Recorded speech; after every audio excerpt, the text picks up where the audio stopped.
자, 여러분, 우리는 지난주에 절대 권력자 느부갓네살 왕이 내가 꾼 꿈을 꿈 해석은 나중이고 무슨 꿈을 꿨는지를 알아맞추질 못하면 바벨론 왕궁에 있는 모든 엘리트들을 죽이겠다, 이런 그런 무시무시한 명령을 우리가 보았습니다.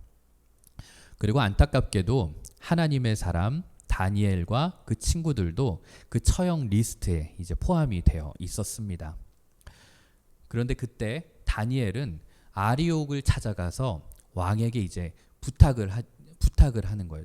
저를 좀 왕 앞에 서게 좀 해주십시오. 그래서 이제 왕 앞에 가게 되죠.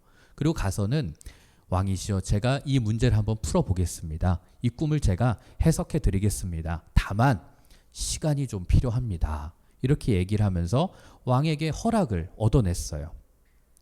다니엘에게 얼마의 시간이 주어졌는지는 성경이 정확하게 언급하고 있지 않기 때문에 우리는 잘 몰라요.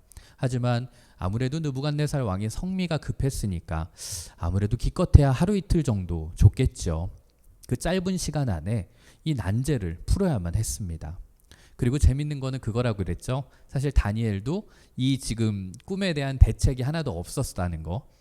아, 이 꿈은 이거구나 알고 온 게 아니라 그 꿈의 내용도 모르고 다니엘도 모르는데 일단 왕한테 그렇게 얘기를 한 거예요. 시간을 좀 달라고. 그리고 이제 시간을 벌어놓고 와서 이제 친구들을 다 불러 모으죠. 그리고 나서 얘기를 하는 거예요. 야, 우리 오늘 밤에 함께 기도하자. 야, 우리 진짜 목숨 걸고 기도해야 돼. 이거 오늘 밤 하나님이 우리들에게 알려주시지 않으면, 해석해 주시지 않으면 야, 우리 다 죽어. 진짜 이거 끝이야. 그러니까 우리 기도해야 돼. 그렇게 필사적으로 다니엘과 그 친구들이 기도를 했어요. 근데 여러분이 기도라는 것은 내 능력의 한계를 벗어난 일을 겪을 때 우리는 간절히 기도하게 돼요. 그런 거 같지 않아요? 그때부터는 간절히 기도를 하지 말라고 막 말려도 간절히 기도를 하게 돼요. 기도밖에 할 수 있는 게 없는 상황이 됐을 때 우리에게는 진짜 기도가 터져 나오는 거예요. 그런데 우리가 지난주에 이제 봤던 것처럼 다니엘과 이 세 친구들이 드렸던 기도도 그렇게 거대하고 뭔가 비전을 품은 그런 기도가 아니었다고 그랬어요. 그냥 하나님 살려주세요. 하나님, 이거 어떡해요. 하나님, 저희 이거 못 풀면 정말 죽어요. 18살 나이에 노예로 끌려와서 여기서 이렇게 죽을 수는 없어요. 하나님 살려주세요. 이렇게 간절히 그냥 기도했던 거예요. 그런데 하나님은 정말 그러신 것 같아요. 우리들의 마음의 중심을 아시면 우리들이 엄청나게 거창하게 화려한 말빨로 이렇게 기도하지 않아도 그 가운데 소박하고 순수하고 간절히 기도드려도 하나님은 그 사람을 어여삐 봐주신다라는 거예요. 여러분, 다니엘이 이렇게 기도할 수 있었던 이유는 이미 경험이 있었기 때문이었어요. 다니엘은 인생의 위기가 찾아올 때마다 늘 기도함으로써 그 위기를 극복했던 경험들이 있었습니다. 어린 나이에 바벨론에 끌려왔을 때 우상에게 바쳐졌던 음식을 먹지 않겠다고 결단했어요. 그리고 기도했겠죠. 그리고 나중에 하나님께서는 그 결단을 기쁘게 봐주시고 축복해 주셔서 나중에 산의 진미를 먹었던 그 다른 친구들보다, 다른 경쟁자들보다 다니엘의 얼굴이 훨씬 더 예쁘고 좋아 보이게 해주셨어요. 그리고 또 하나는 왕의 면접의 순간에서도 다니엘은 다른 사람들보다는 비교도 되지 않는 10배나 뛰어난 능력으로 뽑히게 해주셨고요.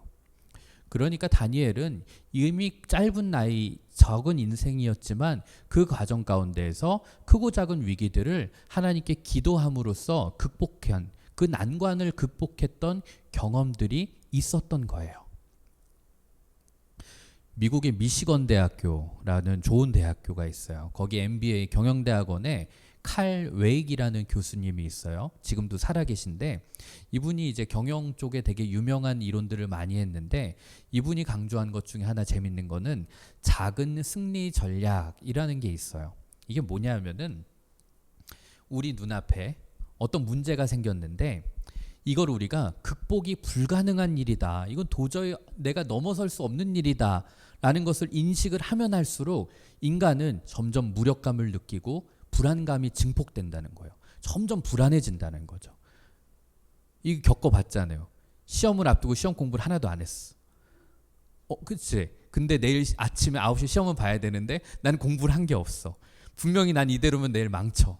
안 갈 순 없고 보긴 해야 되고. 그때 그 불안감, 그 무력감, 그 짜증, 이건 거예요. 그리고 결국 문제에 압도가 당해서 아무 일도 해보지 못한 채 파국을 맞이한다라는 거예요. 그렇지? 정말 짜증이 나고 무력감이 나고 내일 시험인데 어떻게 해야 되지? 하다가 결국 그럼 공부를 하면 되는데 짜증내다가 먹다 잠들어. 이 인간이 그렇다는 거예요. 그런데 이 칼 웨이 교수가 강조하는 것이 이런 상황이 닥쳤을 때 이것을 잘게 쪼개서 작은 문제부터 해결을 하면 우리 안에는 상당한 성취감을 점점 얻게 되고 그리고 안정감을 찾게 된다는 거예요. 그러다 보면 이것을 바탕으로 내가 더 큰 문제도 해결할 수 있겠다라는 자신감과 도전 의지를 얻게 된다라는 그런 이론이에요. 그런데 지금 다니엘을 통해서 우리가 보게 되는 기도도 마찬가지예요. 여러분, 기도라는 거는 작은 일에서 응답을 받아본 사람이 나중에 조금 더 큰 문제를 만나도 기도를 하게 되는 거예요. 그럴 때 우리들의 믿음은 점점 커지게 되고 우리들의 영적인 근육은 점점 단단해져서 나중에 더 큰 일도 우리가 겪어내고 감당해낼 수 있다는 거예요. 그런데 지금 문제는 진짜 힘든 위기가 다니엘에게 찾아왔는데 이제 이거는 기도 웬만큼 해서는 극복하기가 참 쉽지 않은 문제가 터진 거예요. 왜냐하면은 정말 자신의 문제가 아니라 외부적인 요인 때문에 왕궁은 지금 피바다가 되어버렸거든요. 칼로 막 숙청이 일어났어요. 바벨론 왕궁이 세워진 이래로 정말 전무후무한 피의 숙청 바람이 불고 있었던 거예요. 지식인이라고 엘리트라고 술사라고 똑똑한 사람이라고 그 이유 하나 때문에 학자들은 모조리 끌려가서 죽어나가고 있는 이 상황에서 다니엘이 왕에게 딱 만나서 요청함으로써 이제 간신히 시간을 벌었어요. 아마도 왕궁에는 소문이 났겠죠. 다니엘이라는 저 젊은 친구가 어떤 결과를 갖고 올까? 모두가 다 숨죽여서 기다리고 있었습니다. 참 재밌게도 졸지에 이 거대한 바벨론 제국, 바벨론 왕궁의 모든 엘리트들의 운명이 이 노예 소년 다니엘 한 사람에게 걸려 있는 거예요. 그러니까 다니엘과 그 친구들은 정말 목숨 걸고 필사적으로 기도할 수밖에 없지 않았을까요? 그리고 이 기도에 우리 하나님이 응답을 해주셨어요. 그게 이제 19절인데요. 이에 이 은밀한 것이 밤의 환상으로 다니엘에게 나타나 보임에 다니엘이 하늘에 계신 하나님을 찬송하니라. 다니엘이 기도를 하는 가운데 환상을 보게 된 거예요. 그런데 다니엘이 본 환상은 느부갓네살이 꾸었던 꿈이랑은 질적으로 차원이 다른 거였어요.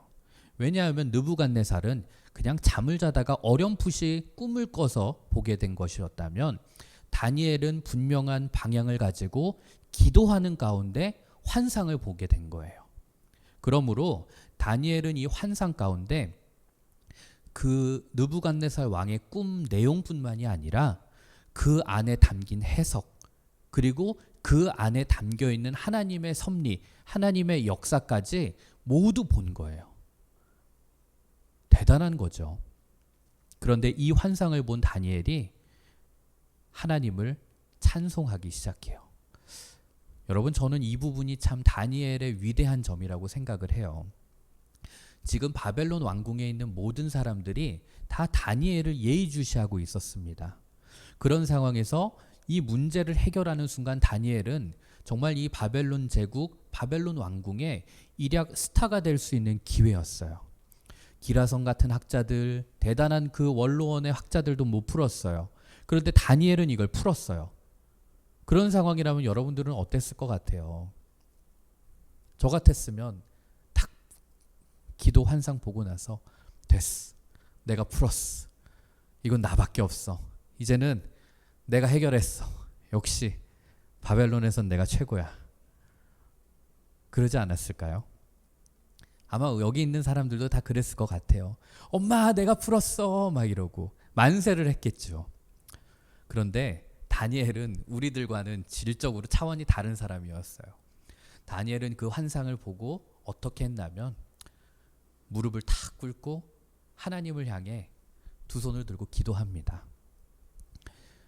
저는 이게 어떤 이유에서인지는 모르겠지만 아마 다니엘도 너무 긴장되었을 것 같아요. 18살의 나이에 이 긴장 갖고 잠도 못 자고 이 떨리는 이 긴장감 속에서 왕궁의 운명을 자기가 짊어지고 있었잖아요. 그런데다가 자기가 할 수 있는 게 없어서 친구들과 함께 모여서 기도했더니 하나님이 그에게 환상을 보여주신 거죠. 그리고 하나님을 향해서 감사와 영광의 고백이 탁 터져 나온 거예요. 자, 여러분들도 기도를 아마 하실 거예요. 뭐 대단하건 작건 어떤 기도든 우리는 할 거예요. 그런데 우리들은 보통 전반적으로 우리는 보통 기도는 간절히 이제 해요. 그런데 어떤 하나님으로부터 응답, 하나님으로부터의 답을 우리가 얻게 되면 그 다음에는 우리가 기도를 잊어버릴 때가 있어요. 하나님을 잊어버리게 되는 거예요. 기도 응답 받기 전까지는 하나님을 간절히 의지했는데 문제가 탁 해결되고 나면 그때부터는 나도 모르게 내가 잘나서 이렇게 된 줄 알아요. 정말 그 일을 되게 하신 분, 축복해 주신 하나님은 까맣게 잊어버리는 거죠. 여러분들은 안 그렇죠. 여러분들은 고3이니까 고3 되고 그러면 여러분들이 새벽 예배를 나오는 친구들은 없어요.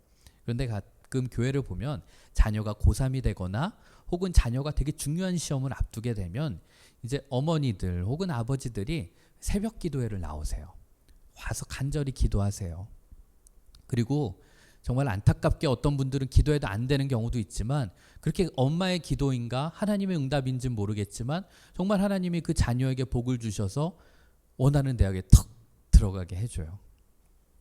그런데 그리고 나서는 새벽 예배를 끊어버리시는 분들이 상당히 많이 있어요. 이제는 내가 성공했다라는 거예요. 응답받았다라는 거죠.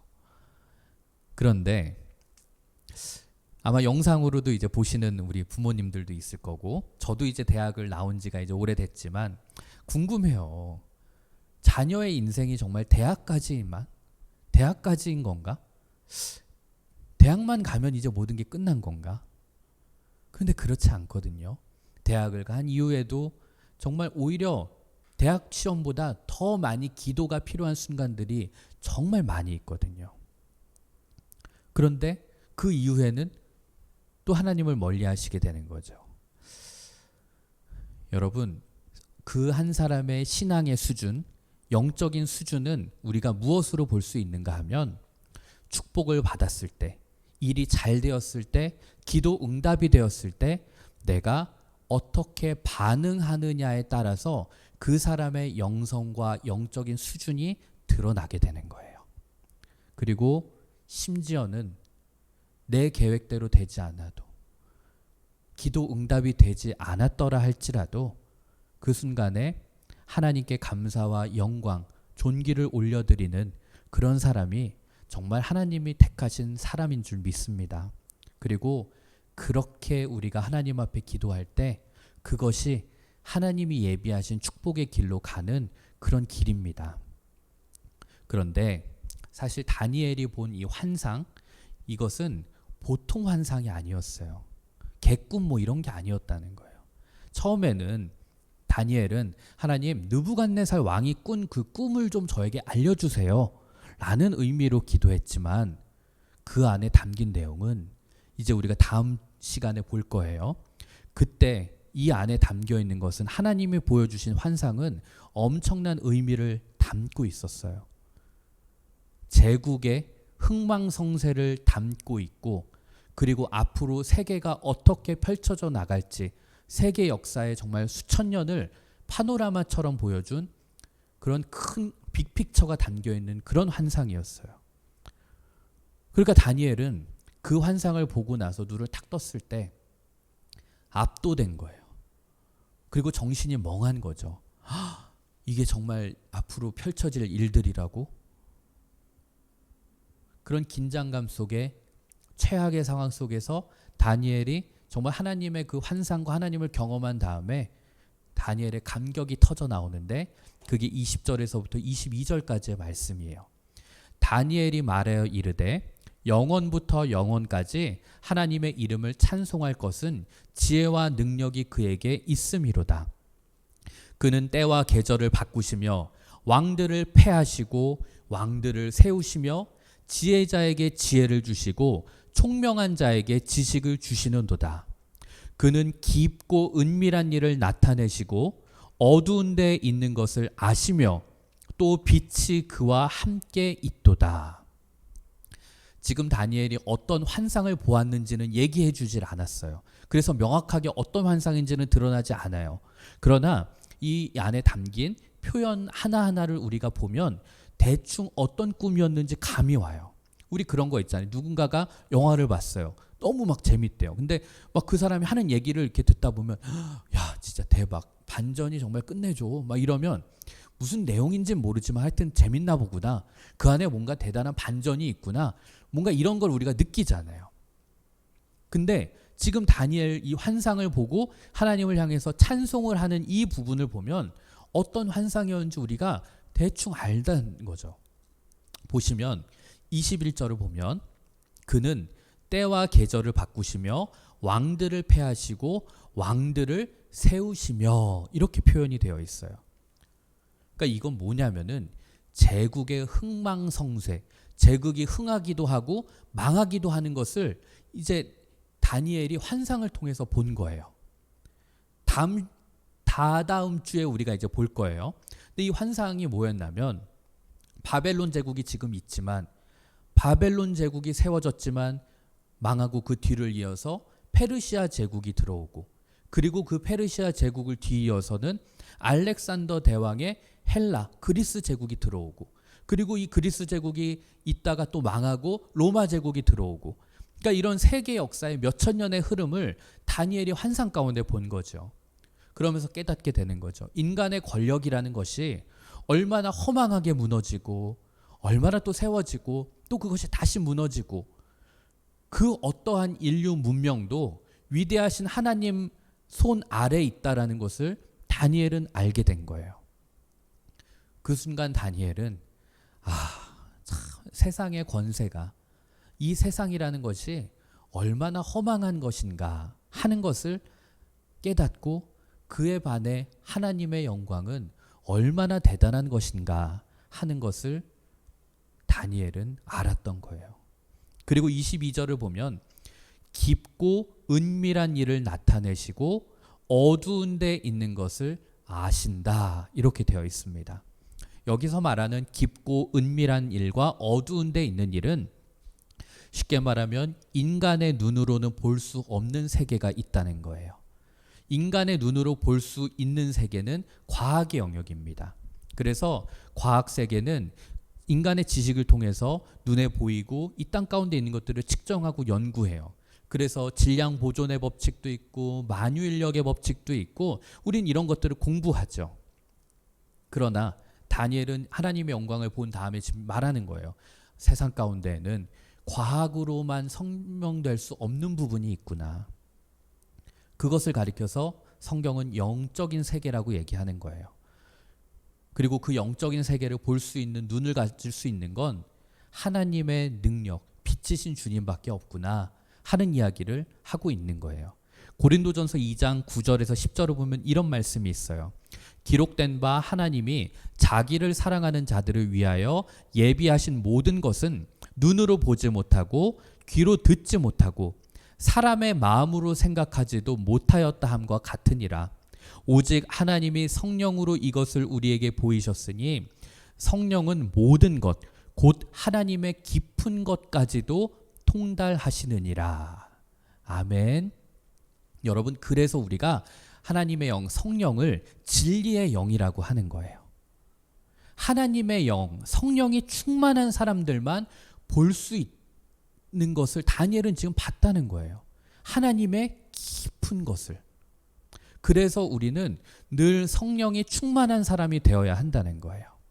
왜냐하면은 우리의 능력으로는 이 세상에 있는 지식과 이 보이지 않는 세계의 모든 것까지 깨닫는 한계가 있어요. 우리 능력에는 한계가 있다라는 거예요.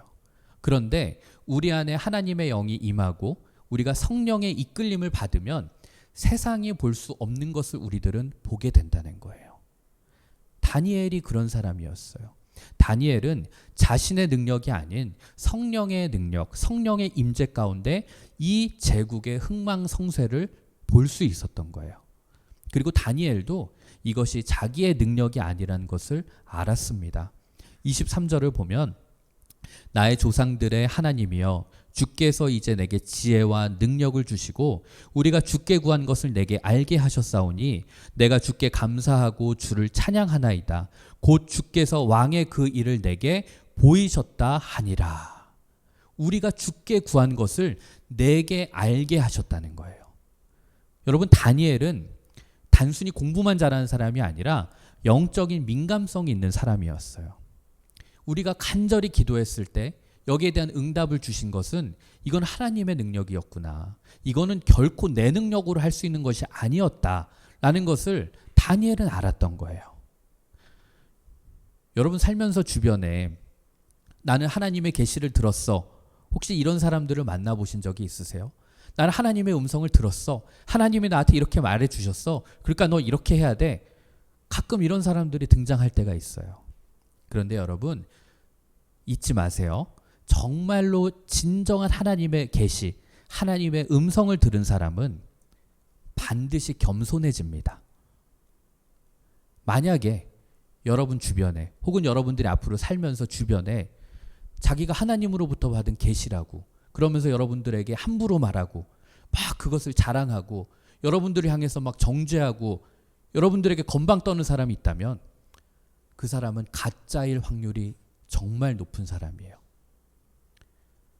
진정한 하나님의 계시, 하나님의 응답을 체험한 사람은 겸손해질 수밖에 없고 그 사람은 반드시 겸손한 예배자가 될 수밖에 없습니다. 이제 하나님을 향해서 감사와 찬양, 경배를 올려드렸던 이 다니엘이 기도를 마친 다음에 이제 근위대장 아리옥을 찾아가요. 그리고 가서 이렇게 말합니다. 24절이에요. 이에 다니엘은 왕이 바벨론 지혜자들을 죽이라 명령한 아리옥에게로 가서 그에게 이같이 이르되 바벨론 지혜자들을 죽이지 말고 나를 왕의 앞으로 인도하라.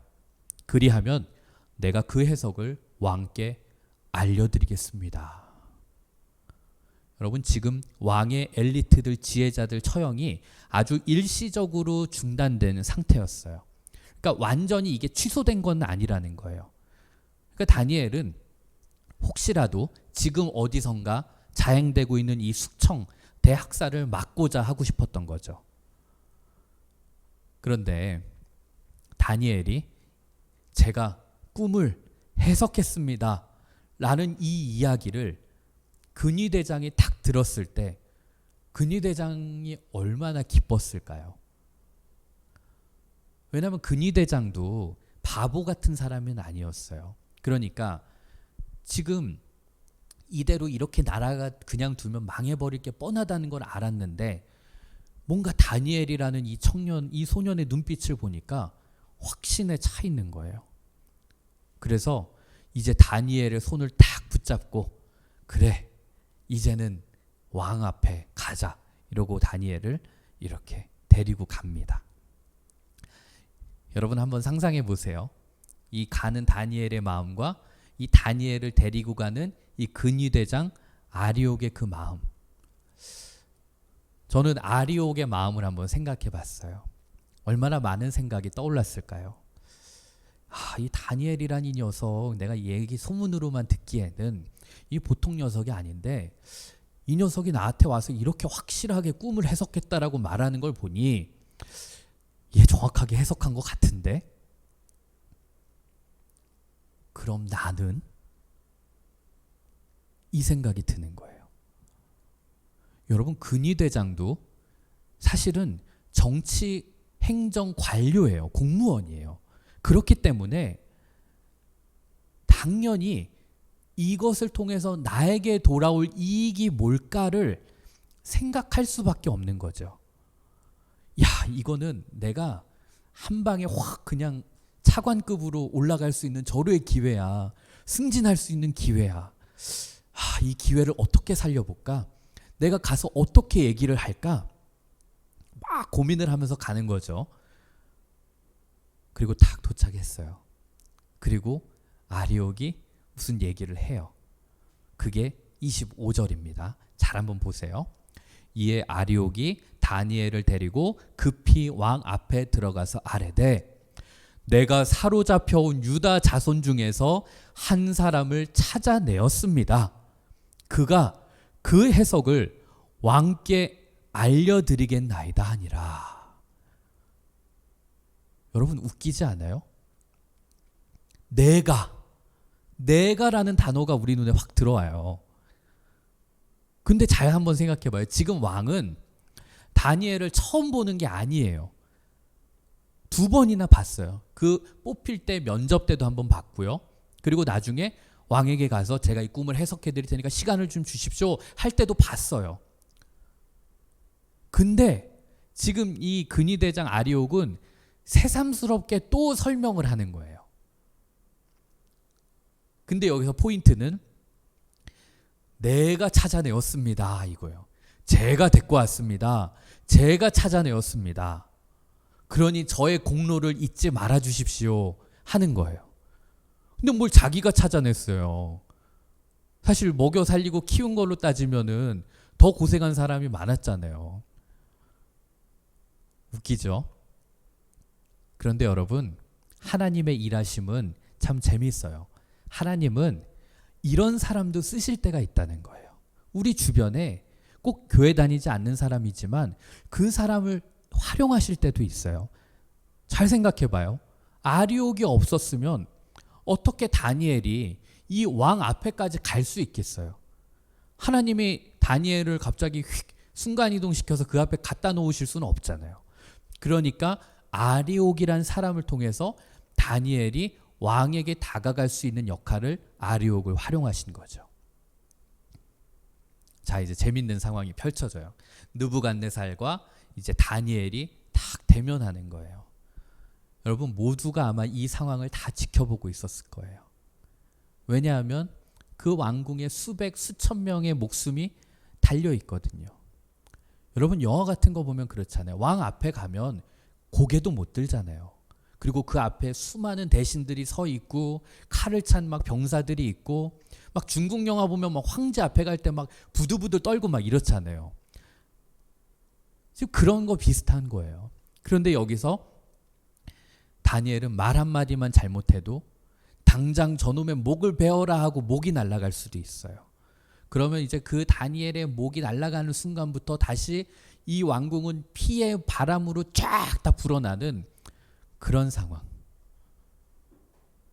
지금 다니엘은 18이에요. 18살짜리 소년이 그 중압감과 그 무게를 어떻게 견딜 수 있었을까요? 막 덜덜덜 떨리면서 아마 그 위에 서 있기도 쉽지 않았을 거예요. 그리고 왕은 우리 다니엘 왔어 이게 아니었어요. 제가 저 녀석이 어디 한번 해봐 이런 어떤 의심의 눈초리, 그러면서도 또 한편으로는 다니엘이 그래도 좀 해줬으면 좋겠다 이런 기대감, 이런 것이 막 섞여 있었어요. 그리고 이제 왕이 입을 열고 물어봐요. 그게 26절이에요. 왕이 대답하여 벨드사살이라 이름한 다니엘에게 이르되 내가 꾼 꿈과 그 해석을 너가 능히 내게 알게 하겠느냐 이렇게 말해요. 일단 왕은 미심쩍은 거죠. 의심의 눈초리로 물어봐요. 얼마나 다니엘이 떨렸겠어요. 그러나 다니엘은 전혀 압도되지 않습니다. 왜냐하면 다니엘은 하나님의 위대한 그 영광을 보고 온 사람이거든요. 바벨론이 망하는 것도, 페르시아가 망하는 것도, 그리스 헬라 제국이 망하는 것도, 로마 제국이 망하는 것도 다니엘은 환상 가운데 지금 보고 온 거예요. 그러니까 야, 세상 권력, 저 왕이 저렇게 떵떵거리고 뭔가 대단한 것처럼 보이지만 저게 영원하지 않고 결국 저것도 무너지는 것이구나 라는 것을 다니엘은 환상 가운데 보고 온 거예요. 그리고 그 위로 임하는 우리 하나님의 충만한 그 영광의 광채를 봤어요. 그러니까 뭐가 두렵겠어요? 자, 여러분들에게 만약에 제가 여기서 지금 100만 원짜리 수표를 하나씩 주면 여러분들은 너무 좋아할 거예요. 그쵸? 아우 싫어요. 이거 그냥 목사님이나 쓰세요. 이럴 친구는 없을 거예요. 근데 만약에 여러분들이 한 1000억짜리 백지수표를 하나씩 받았어. 그 다음에 100만 원짜리 돈은 돈으로도 안 보일걸요? 그쵸? 사람은 그런 거예요. 더 위대한 거, 더 가치 있는 걸 보게 되는 순간에 그 아래에 다른 것들은 아무렇지도 않게 보이는 거죠. 다니엘은 지금 1000만 원, 뭐 1000억, 100조가 넘는 엄청나게 위대한 하나님의 영광을 본 거죠. 여러분, 오늘 제목이 세상 앞에서 당당한 사람이에요. 우리가 세상 앞에서 당당할 수 있는 이유는 저와 여러분이 세상에 있는 사람들보다 세상보다 뛰어나고 능력이 있어서가 아니에요. 우리는 그 세상을 주관하시고 그 세상 위에 계신 하나님을 본 사람들이기 때문에 우리는 두려워하지 않을 수 있다는 거예요. 그런데 다니엘은 아주 능수능란해요. 처음부터 본론을 말하지 않아요. 먼저 탁 다니엘이 이제 기선제압을 하는데 그게 27절 28절이에요. 다니엘이 왕 앞에 대답하여 이르되 왕이 물으신 바 은밀한 것은 지혜자나 술객이나 박수나 점쟁이가 능히 왕께 보일 수 없으되 오직 은밀한 것을 나타내실 이는 하늘에 계신 하나님이시라. 그가 느부갓네살 왕에게 후일에 될 일을 알게 하셨나이다. 왕의 꿈 곧 왕이 침상에서 머릿속으로 받은 환상은 이러합니다. 길지만 이게 무슨 말인가 하면 왕이시여 당신의 자랑이라고 하는 그 바벨론의 지혜자들은 절대로 이 문제를 풀 수 없을 겁니다. 이렇게 얘기한 거예요. 여러분들은 잘 생각해봐요. 이 바벨론의 왕이에요. 왕은 원래 자존심들이 세요. 근데 그런 왕에게 지금 당신이 가진 어떤 힘과 능력으로도 이 꿈을 해석할 수 없습니다. 지금 그렇게 다니엘이 말하고 있는 거예요. 그러면서 다니엘이 말합니다. 이 문제는 오직 우리 위에 계신 여호와 하나님만이 알려주실 수 있습니다. 18살 소년이 왕에게 정말 당당하게 선언하고 있는 거죠. 다니엘은 얼마나 통쾌했을까요? 비록 내 조국은 바벨론 제국에게 짓밟혔지만 그럼에도 우리 하나님의 영광은 살아있어. 이 작은 소년을 통해서 하나님의 이름이 바벨론 제국의 그 중심, 그 한가운데서 다시 외쳐지고 울려 퍼지고 있었다는 거예요. 사랑하는 우리 신도중앙교회 청소년 여러분, 여러분들도 세상 앞에서 기죽지 마십시오. 근데 그러려면 우리 안에 하나님의 영, 성령에 충만하게 있어야 돼요.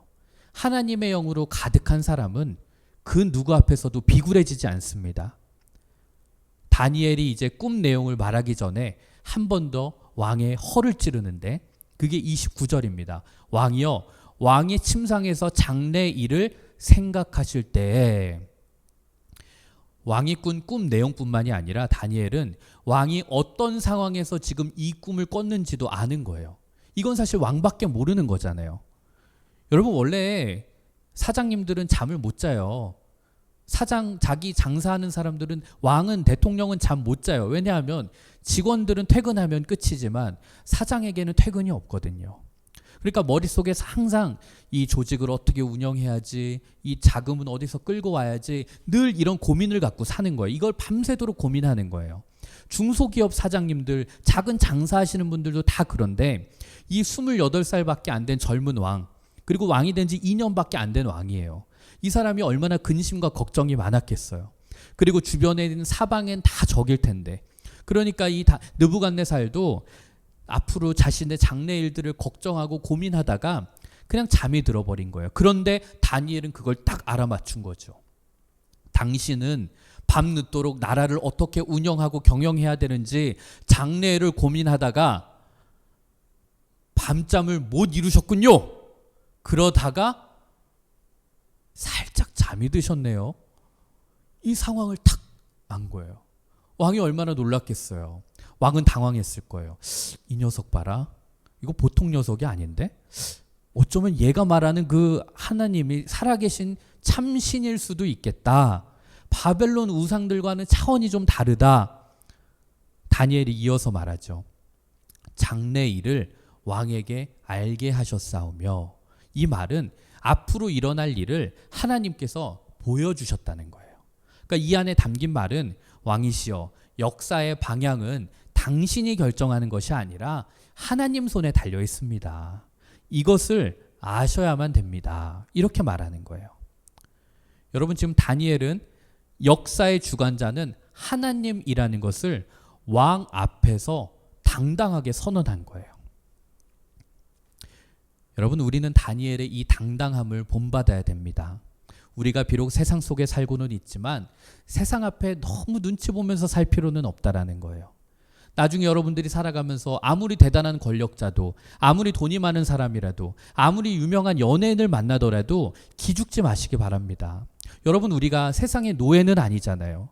학교 생활을 하면서, 내가 사회생활을 하면서 세상의 가치와 기독교의 가치가 부딪히는 순간이 반드시 와요. 근데 그럴 때 우리는 아닌 것은 아니다라고 얘기할 수 있는 용기가 있어야 된다는 거예요. 여러분, 세상 모든 만물 위의 주관자가 되시는 하나님의 영광을 기억하세요. 그리고 우리가 세상 속에 있지만 이 거친 세상에 압도당하지는 마세요. 하나님의 사람으로 우리가 때로는 핍박을 당하는 일도 있을지언정 우리가 기죽으면서 살 필요는 없다라는 거예요. 지금 다니엘과 느부갓네살의 이 대치 상황을 한번 보면 신분상으로는 도저히 두 사람이 비교가 안 돼요. 그러나 영적인 관점에서 보면 다니엘에게 지금 왕이 훈계를 듣고 있는 거예요. 그런데 우리가 분명히 알아야 될 것은 다니엘의 이 당당함은 결코 자기 교만함에서 나온 게 아니라는 거예요. 다니엘은 자기 능력으로는 이렇게 꿈 해석할 수도 없고 오직 하나님의 지혜로만 이 꿈을 해석할 수 있었다고 철저하게 하나님께 영광을 올려드려요. 30절을 보면 내 지혜가 모든 사람보다 낫기 때문이 아닙니다. 여러분, 다니엘은 저 똑똑한 녀석 한 명 우리가 건졌다, 이런 칭찬, 이런 인정받으려고 이러지 않았다는 거예요. 다니엘은 하나님을 이용해서 뭔가 출세하려고 한 사람이 아니었어요. 이거를 우리가 꼭 기억해야 돼요. 여러분, 하나님의 복을 믿는 건 중요해요. 왜냐하면 하나님은 우리들에게 복 주시겠다고 약속하셨어요. 그러나 여기서 우리가 반드시 경계해야 되는 부분은 바로 기복신앙이에요. 기복신앙이라는 것은 하나님 그분 자체보다 그분이 주시는 복만을 바라보는 거예요. 그것도 그 복을 통해서 나의 성공, 나의 출세, 내 소원, 내 입신양명, 내 꿈만 이루기 위해서 하나님을 이용해서 내가 한번 출세해 보겠다 하는 그런 마음이에요. 하지만 다니엘은 절대 기복적이지 않았어요. 다니엘은 이 기회를 통해서 내가 바벨론의 스타, 유명해지고 싶어자 하는 그런 마음이 아니라 하나님의 위대함을 드러내고 싶은 거예요. 다니엘은 자기 사명이 뭔지를 정확히 알고 있었던 거예요. 여러분, 저와 여러분의 삶도 마찬가지입니다. 하나님은 우리가 언제 어디서 무엇을 하든지 간에 그 기회를 통해서 하나님의 영광이 선포되기를 원하십니다. 그런 의미로 보면 우리는 모두가 선교자이고 복음 전도자의 삶이에요.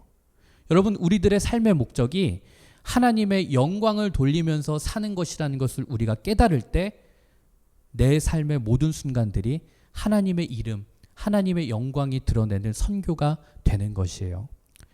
여러분, 요한복음 15장 16절을 보면 이런 말씀이 있습니다. 너희가 나를 택한 것이 아니요 내가 너희를 택하여 세웠나니 이는 너희로 가서 열매를 맺게 하고 또 너희 열매가 항상 있게 하여 내 이름으로 아버지께 무엇을 구하든지 다 받게 하려 함이라. 여러분, 하나님께서 여러분들을 지금 그 힘든 세상 한가운데 두신 이유가 뭔지 아세요? 여러분들을 통해서 하나님이 영광 받고자 원하시기 때문이라는 거예요. 우리 첫 시간에 말했어요. 우리는 세상에 살지만 세상에 속한 사람들은 아니다. 그렇기 때문에 우리들은 눈앞에 있는 현상을 바라보면서 불안해하거나 흔들리는 사람들이 아닙니다. 우리는 절대 진리이신 하나님의 말씀과 또 하나님을 향한 그 기도를 통해서 하나님의 음성을 듣고 사는 그런 사람들입니다. 그래서 우리는 주어진 상황과 환경에 휘둘리는 사람이 아니라 내 주변에 있는 상황을 내가 주도해 나가는 사람입니다. 누가 대통령이 될지, 누가 권력자가 될지 이런 거에 따라서 일희일비하면서 사는 사람들이 아니라 우리는 영원하신 하나님의 섭리를 보는 사람들이라는 거예요. 그래서 세상 사람들은 우리를 바라보면서 아우 예수쟁이들, 교회 다니는 사람들 비현실적이야, 하나님이 어디 있다고, 신이 어디 있다고 말할 수 있겠지만 사실 돌려보면 우리가 가장 현실적인 사람입니다. 왜냐하면 우리는 인간들의 머리 꼭대기에 계신 하나님의 영광을 보았고 하나님의 영광을 체험했고 그 하나님의 영광을 믿고 살아가는 우리들이기 때문입니다. 그러므로 다니엘은 하나님의 영광을 보았기 때문에 인간이 세운 그 위대한 제국 앞에서도 주눅들지 않았습니다. 저는 오늘 말씀 들은 여러분들이 이 시대에 그렇게 다니엘처럼 내 주변에 있는 상황과 환경에 압도되지 않고 당당하게 그리스도인으로 살아갈 수 있는 저와 여러분 되시기를 주님의 이름으로 축복합니다.